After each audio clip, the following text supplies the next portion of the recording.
My name's Valerie Nieman. I live in Greensboro, North Carolina, and I write both fiction and poetry. I am the author of 3 novels and a collection of short fiction and 2 poetry books. Tonight I'll be reading from my poems here at the celebration, but I do write in a variety of genres. I'm delighted to be here as part of the celebration of 50-year anniversary of 100 Years of Solitude by Gabriel, García, Márquez.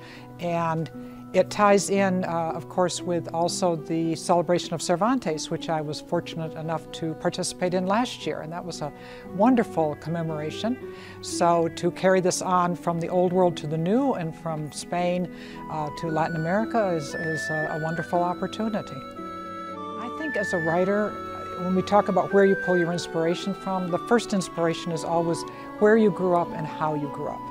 And I grew up in the country as basically an only child. My sister came along years later, and so I was set in my ways. And I spent a lot of time alone, wandering, imagining, seeing things in the woods and fields that other people didn't necessarily see. So I had my own sort of fantastic or magical realism encounter with the world.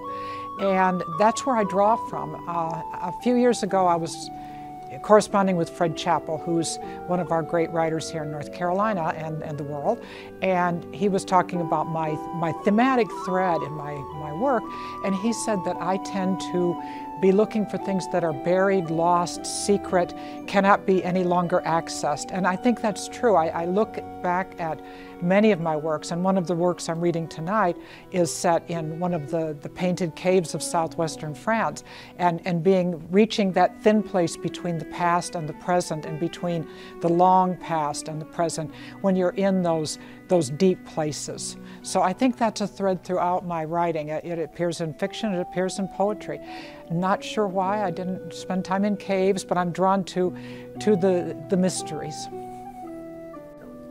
I think writing is important because it connects us with the places within ourselves and with others that we need to encounter. And it makes us, storytelling makes us human. It's what we do. We tell each other the stories of our lives. We tell each other the stories of our cultures, of our people. And without those connections, we lose that empathy, we lose that depth of humanity. So I think that's something that's, if anything, more needed now than ever before. We need to make those human bonds and talk about where we come from, where we are going, what our hopes and dreams and imaginings are, and share that vulnerability as human beings. So to be a storyteller, to be a poet, to be a fiction writer, to try to make those connections, to find out why people are compelled to do the things they do, often without even understanding it themselves, but they feel that they must do things. So I'm drawn, and have been ever since I was a child, to telling those stories.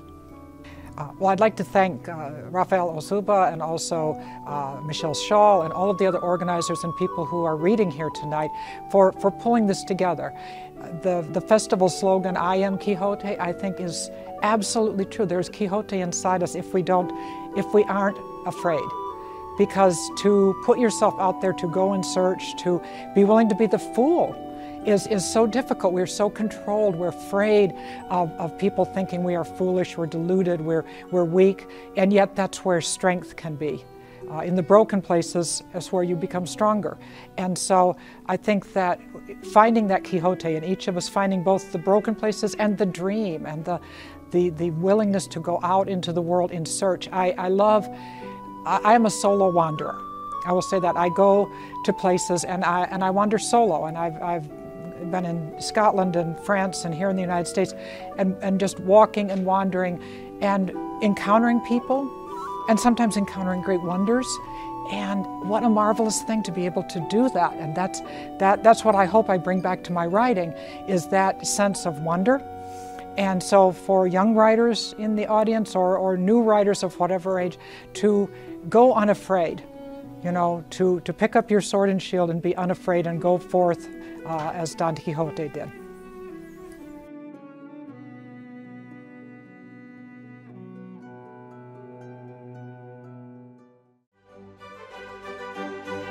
I am Quixote.